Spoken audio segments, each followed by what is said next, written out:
striking workers What about outside. the Dominic LeBlanc Aquatic Center? Well, they kept going. Services in your riding could be impacted by the strike. Well, actually, the services are impacted because I have more federal penitentiaries than probably any federal riding in the country. I had a nice email from the warden this morning outlining that the Mountain Federal Penitentiary will be one of the strike sites, and we'll just see how the labor dispute plays out. Do you What think should there the should be government back do? to work legislation if this goes days or weeks? Well, that's not for me to determine. I think the public service has to negotiate with the federal government to reach an agreement. What are your constituents saying about this? You were away from office. Were you talking to them about the potential strike and job vacancies? Well, I think the number one concern of my constituents is whether immigration will be processed accordingly or they'll get their passport on time. What about like basically what's at stake here? So work from home, the wage offer from the government. Do you think that these are fair offers from the government? I haven't reviewed in detail all of their proposals, but I think that the expectation from Canadians is that they want to see the public service providing those essential services, and they're not going to be happy if they Do see you think a the general disruption. public wants work from home, for example, to be enshrined in the collective bargaining agreement for public service workers? How about this? It's actually going to be in my next email community update, and then I'll forward it to you. Okay. And with all of, I send out an email community update. I have over 10,000 people on my list in my constituency, and then I'll share the responses with you. It'll be going out in like the next couple of days. Thanks for stopping, Brad. Thanks, guys. Good morning, everyone. The strike that we are witnessing here today is a complete result of the incompetence of the Prime Minister, Justin Trudeau, and his government. Canada is broken, and this is just simply another example.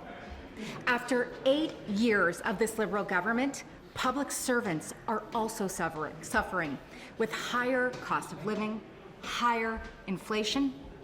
Justin Trudeau has increased the public service budget by $21 billion. In addition to adding and spending $22 billion on outside consultants, and he still hasn't been able to solve this problem and to come to an agreement in this negotiation. And ultimately, fundamentally, it's Canadians who suffer. It's Canadians who will not receive their passports. It's Canadians' loved ones who will not have their immigration processes completed. And it's Canadians who will not receive their tax returns as a result of incompetence of this Liberal government. So we are calling on Justin Trudeau and the Liberal government to get their act together, to resolve this strike, to come to an agreement, because it is his incompetence that has brought us to this place and our public service to this place today. Thank you. The government makes it sound like they are negotiating. Merci.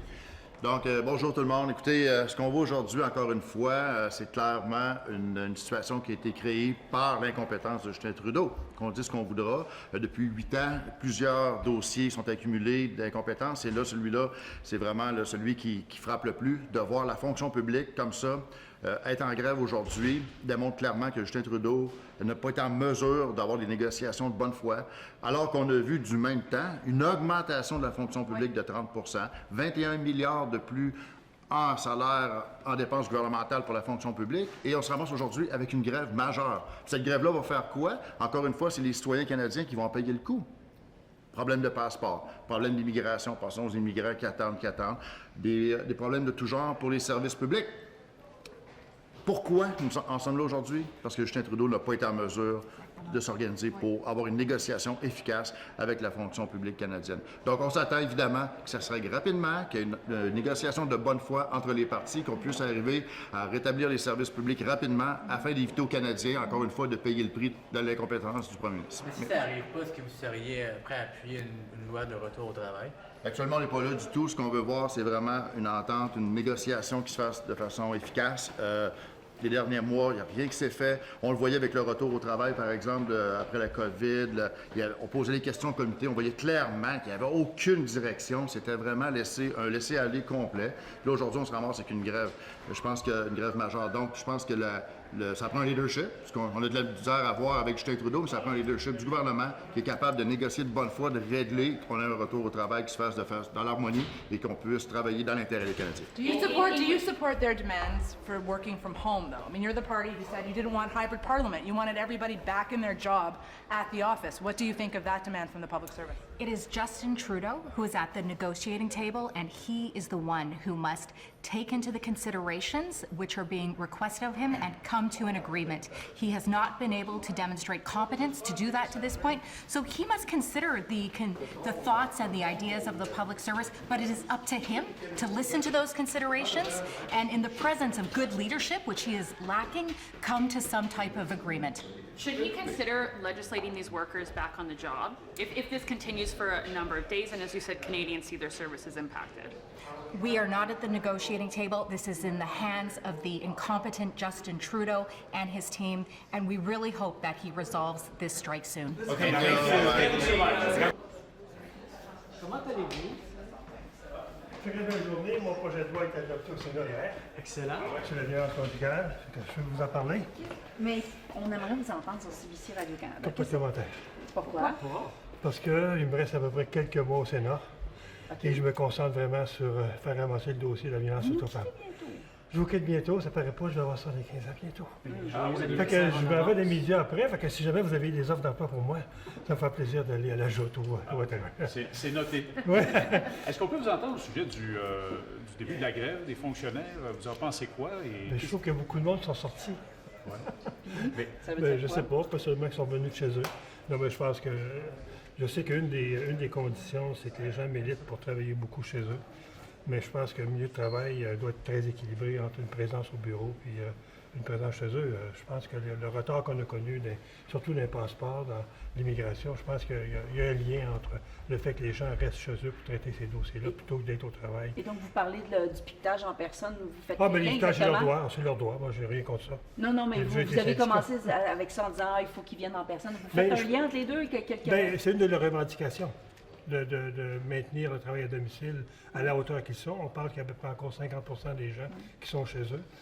Alors que si tous les élus, tous les sénateurs qui sont âgés viennent au travail en personne, je pense que les fonctionnaires peuvent faire la même chose. Est-ce que le gouvernement peut se permettre de garder ça longtemps ou est-ce qu'il devra intervenir avec une loi C'est une spéciale? mauvaise période. On sait que les retards des passeports, c'est la période des vacances qui s'en vient. On sait que les gros problèmes au niveau des dossiers d'immigration. On va augmenter le nombre de nouveaux immigrants. Je pense qu'on s'ajoute des problèmes pour les prochains mois. Est-ce qu'il devrait y avoir une loi spéciale? Bien, moi, je pense qu'il faut laisser le temps à la négociation. J'ai toujours été quelqu'un qui était pour la négociation. Mais à un moment donné, s'il y a un effet direct sur les services citoyens, si ce sont les citoyens qui sont pénalisés, je pense qu'il faut que le gouvernement prenne ses responsabilités. Et les conservateurs seraient-ils prêts à appuyer une telle loi? Une telle loi? Oui. Bien, ça va dépendre dans quel contexte elle est appuyée. Si, dans le fond, les syndicats demeurent avec... Je prends l'exemple de la revendication sur le temps de travail à la maison. Si ce n'est que ça qui cloche, puis qu'on maintient la grève, je pense qu'il y aura lieu de prendre une décision, puis je pense qu'on va l'appuyer dans la mesure qu'elle est raisonnable. Ça serait quoi le équilibre avec le travail à la maison? Moi, je pense que c'est 50-50, 60-40. Je pense qu'il y a des postes qui peuvent être faits à la maison. Mais je pense qu'il y a des postes qui doivent être faits en milieu de travail parce que les outils sont là. Je pense à l'émission de passeport. On ne peut pas émettre un passeport de chez soi. Il faut le faire, en personne. Les outils sont là. La même chose pour l'immigration. On reçoit des immigrants, on analyse des dossiers. Ça ne peut pas être fait de la maison. Donc, il y a une sorte de travail, il y a une forme de travail qui doit être faite sur place avec nos gestionnaires, avec nos collègues de travail, parce qu'il y a une forme d'émulation qui se fait là. Donc, vous trouvez que leurs revendications ne sont pas juste équitables. Vous trouvez que leur revendication de travailler comme ça, continuer au travail, c'est exagéré. C'est-à-dire que si ce n'est que la revendication qui les maintient en grève, je pense que ça devient exagéré. Il y a une série de conditions, je pense, qu'ils veulent rattraper. Ils disent que le coût de la vie est très élevé. Ils veulent revoir les augmentations salariales que le gouvernement propose. Il y a le travail à domicile. Donc, il y a quand même plusieurs conditions. C'est pas la seule. Vous nous parlez beaucoup, juste finir en français, vous nous parlez beaucoup de la loi sur le travail, mais pourtant, vous prenez votre retraite bientôt. Donc, pourquoi nous parler de ça, mais pas de CBC Radio-Canada? Parce que je veux me concentrer. J'ai encore un autre dossier qui s'en vient, qui est la Charte des droits des victimes. et je vais mettre tous mes efforts là-dessus. Fait Mais que on sent un malaise de votre part au sens large, les Québécois conservateurs, par rapport à CBC Radio-Canada. Tu Non, penses trop? vous connaissez quand même la politique du Parti conservateur de toute date, à partir de M. Harper, même avant, par rapport à Radio-Canada, où on a toujours dit qu'il y avait une forme de concurrence qui n'était pas saine entre le privé et Radio-Canada lorsqu'il est quand même subventionné à hauteur importante. On parle de 1,2, 1,4 milliards. Donc, le Parti conservateur a toujours dit qu'on veut recentrer le rôle de Radio-Canada dans son rôle de base, qui est l'éducation, qui est de l'information, qui est la présence dans les régions, plutôt que concurrencer avec d'autres réseaux sur des téléromans, sur toutes sortes d'émissions de variété, par exemple. Donc ça a toujours été notre position. Donc si l'ensemble des argents qu'on donne à Radio-Canada vient concurrencer le privé, je pense que le Parti conservateur a toujours dit qu'on réalignerait Radio-Canada par rapport à sa mission. Donc, incluant Radio-Canada, pas juste les anglophones, parce que Radio-Canada aussi fait compétition à TVA, etc. Bon, mais je pense qu'il faut regarder ça dans son ensemble. C'est sûr que les deux réseaux, je dirais, opèrent différemment. Au Québec, on est un peu plus dans la variété, je pense, que le Canada anglais. Au Québec également, on a une présence dans le Canada anglais, le Canada francophone qui est très importante. On sait qu'il y a eu des coupures de services dans les provinces où il y a des francophones. Donc, il faut rétablir ces services-là aussi. Mais donc, vous n'avez pas l'air de dire qu'il faut complètement épargner Radio-Canada. Non, moi, j'ai jamais dit qu'il fallait enlever, il fallait faire disparaître.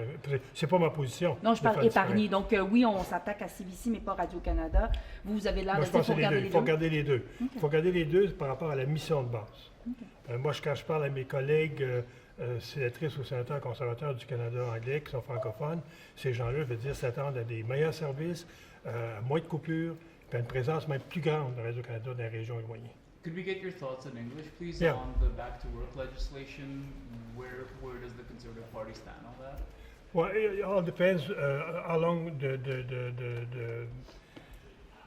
the conflict will end, and if at the end the only thing that those servants want is to stay at home as they do today, I think we have to move ahead with a lot to bring back those people, because I don't believe that half or the 2/3 of them should work at home. We need people on place because we have a real problem with passport, with immigration, and I think there's a link between the delay with passport and immigration with people who stay at home instead of being in their office to do the job. Merci beaucoup. Hey, C'est quand votre départ, vous savez? fin cette année. Fin cette année. OK, il vous reste encore Les jusqu'à la fin. offres d'emploi peuvent arriver. Décembre 2023. Oui, parce que dans le fond, c'est 12 février 2024, mais comme la session se termine et qu'on ne reviendra pas avant peut-être le printemps tard, c'est des élections, ce que je pense. Donc, Bon, on peut maintenant voler votre identité, on a connu votre date de naissance. Merci. Vous me verrez peut-être comme candidat à la prochaine élection. Hey, bonne journée.